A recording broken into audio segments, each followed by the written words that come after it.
ಮಾಜಿ ಸಿಎಂ ಯಡಿಯೂರಪ್ಪ ಮತ್ತು ಕುಟುಂಬದ ವಿರುದ್ಧ ಲೋಕಾಯುಕ್ತದಲ್ಲಿ ಎಫ್ಐಆರ್ ದಾಖಲಾಗಿದೆ. ಟಿಜೆ ಅಬ್ರಹಾಂ ದೂರಿನ ಮೇರೆಗೆ ಲೋಕಾಯುಕ್ತ ಅಧಿಕಾರಿಗಳು ಸಾಕ್ಷ್ಯಾಧಾರಗಳನ್ನು ಕಲೆ ಹಾಕ್ತಾ ಇದ್ದಾರೆ. ಇನ್ನೊಂದು ಕಡೆ ಏನೆಲ್ಲ ಸಾಕ್ಷ್ಯಗಳಿದೆಯೋ ತಗೊಂಡು ಬುಧವಾರ ಬನ್ನಿ ಅಂತ ಅಬ್ರಹಾಂಗೂ ಲೋಕಾಯುಕ್ತ ಅಧಿಕಾರಿಗಳು ಸೂಚಿಸಿದ್ದಾರೆ. ಯಡಿಯೂರಪ್ಪ ಸಿಎಂ ಆಗಿದ್ದಾಗ ಬಿಡಿಎನಲ್ಲಿ ಭ್ರಷ್ಟಾಚಾರ ಆಗಿದೆ ಅಂತ ದೂರನ್ನ ನೀಡಿದ್ರು. ಜನಪ್ರತಿನಿಧಿಗಳ ವಿಶೇಷ ನ್ಯಾಯಾಲಯ ಕೇಸ್ ವಜಾ ಮಾಡಿತ್ತು. ಇದನ್ನ ಪ್ರಶ್ನಿಸಿ ಟಿಜೆ ಅಬ್ರಹಾಂ ಹೈಕೋರ್ಟ್ ಮೆಟ್ಟಿಲೇರಿದ್ರು. ಹೈಕೋರ್ಟ್ ತನಿಖೆಗೆ ಆದೇಶಿಸಿತ್ತು. ಮಾಜಿ ಪ್ರಧಾನಿ ಎಚ್.ಡಿ. ದೇವೇಗೌಡರನ್ನ ಯಡಿಯೂರಪ್ಪ ಭೇಟಿಯಾಗಿ ಆರೋಗ್ಯವನ್ನ ವಿಚಾರಿಸಿದ್ರು. ಬೆಂಗಳೂರಿನ ಪದ್ಮನಾಭನಗರ ನಿವಾಸದಲ್ಲಿ ಭೇಟಿಯಾಗಿ ಕಾಲಿಗೂ ನಮಸ್ಕರಿಸಿದ್ರು. ದೇವೇಗೌಡರ ಜ್ಞಾಪಕ ಶಕ್ತಿ ದೊಡ್ಡದು, ಗೌಡ್ರು ನಮ್ಮೆಲ್ಲರಿಗೂ ಮಾರ್ಗದರ್ಶಕರು ಅಂತ ಹೇಳಿದ್ರು ಯಡಿಯೂರಪ್ಪ.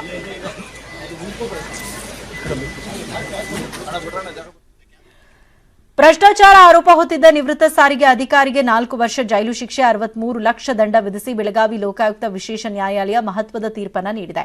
ನಿವೃತ್ತ ಸಾರಿಗೆ ಅಧಿಕಾರಿ ಪಿ ಶಾಂತಕುಮಾರ್ ಶಿಕ್ಷೆಗೆ ಒಳಗಾದವರು.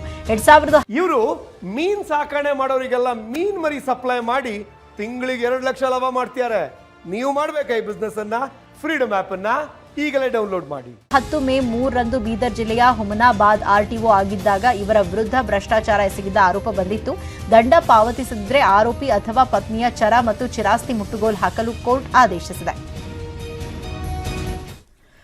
ಸಿನಿಮೆಯ ಶೈಲಿಯಲ್ಲಿ ಅಂಗಡಿ ಮಾಲೀಕನ ಮೇಲೆ ಲಾಂಗ್ ಬೀಸಿದ್ದು ಭಯ ಪಡದ ವ್ಯಕ್ತಿ ಅವರ ಮೇಲೆಯೇ ಚೇರಿಸಿದ್ದು ಓಡಿಸಿರೋ ಘಟನೆ ಹೆಣ್ಣೂರಲ್ಲಿ ನಡೆದಿದೆ. ಸೆಪ್ಟೆಂಬರ್ 2ನೇ ತಾರೀಕು ದುಷ್ಕರ್ಮಿಗಳು ಮಚ್ಚಿಡಿದು ಪನ್ನಾಲಾಲ್ ಎಂಬುವರ ಅಂಗಡಿಗೆ ಎಂಟ್ರಿ ಕೊಟ್ಟು ಹಣ ಕೇಳಿದ್ದಾರೆ. ಆದರೆ ಹಣ ಕೊಡಲು ನಿರಾಕರಿಸಿದ್ದಕ್ಕೆ ಮಚ್ಚು ಬೀಸಿದ್ದಾರೆ. ಆಗ ಚೇರಿಸಿದ್ದು ಕಿರಿಚಾಡಿದ್ದು ಸ್ಥಳೀಯರು ಜಮಾಯಿಸ್ತಾ ಇದ್ದಂತೆ ಕಾಲ್ಕಿತ್ತಿದ್ದಾರೆ. ಸದ್ಯ ಹೆಣ್ಣೂರು ಪೊಲೀಸರು ಪ್ರಕರಣ ಸಂಬಂಧ 2 ಆರೋಪಿಗಳನ್ನು ಬಂಧಿಸಿದ್ದಾರೆ. ಗ್ರಾಹಕನಂತೆ ನಟಿಸಿ ಚಿನ್ನಾಭರಣ ಕದಿತಾ ಇದ್ದ ಆರೋಪಿಯನ್ನ ಬೆಂಗಳೂರು ಕಾಮಾಕ್ಷಿಪಾಳ್ಯ ಪೊಲೀಸರು ಬಂಧಿಸಿದ್ದಾರೆ. ಬಂಧಿತ ರಮೇಶ್ ಸುಂಕದಕಟ್ಟೆಯ ಕೃಷ್ಣ ಎಂಟರ್ಪ್ರೈಸಸ್ಗೆ ಚಿನ್ನ ತೆಗೆದುಕೊಳ್ಳುವ ನೆಪದಲ್ಲಿ ಅಂಗಡಿಗೆ ಹೋಗಿದ್ದಾನೆ. ಈ ವೇಳೆ ಚಿನ್ನವನ್ನ ನೋಡ್ತಾ ಅಂಗಡಿ ಮಾಲೀಕನ ಗಮನ ಬೇರೆಡೆ ಸೆಳೆದು ಸರವನ್ನ ತಗೊಂಡು ಎಸ್ಕೇಪ್ ಆಗಿದ್ದಾನೆ.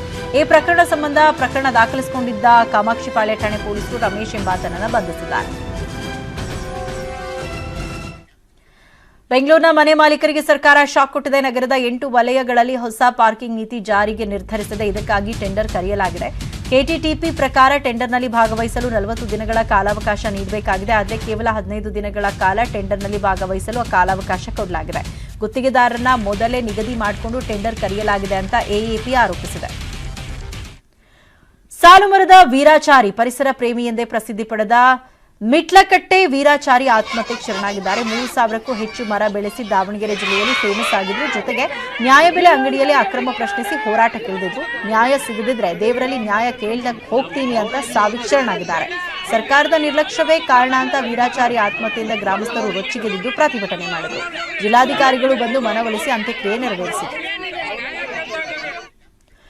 ರಾಹುಲ್ ಗಾಂಧಿ ಭಾರತ ಜೋಡೋ ಪಾದಯಾತ್ರೆಗೂ ಹಿಜಾಬ್ ಸಂಕಟ ಎದುರಾಗಿದೆ. ಹಿಜಾಬ್ ತೊಟ್ಟ ಬಾಲಕಿ ಜೊತೆ ರಾಹುಲ್ ಗಾಂಧಿ ಫೋಟೋಗೆ ಪೋಸ್ ಕೊಟ್ಟಿದ್ರು. ಇದಕ್ಕೆ ಬಿಜೆಪಿಯವರು ಬಾಲಕಿಗೆ ಹಿಜಾಬ್ ಹಾಕೋದನ್ನ ರಾಹುಲ್ ಬೆಂಬಲಿಸ್ತಾರಾ ಅಂತ ಪ್ರಶ್ನಿಸಿದ್ದಾರೆ.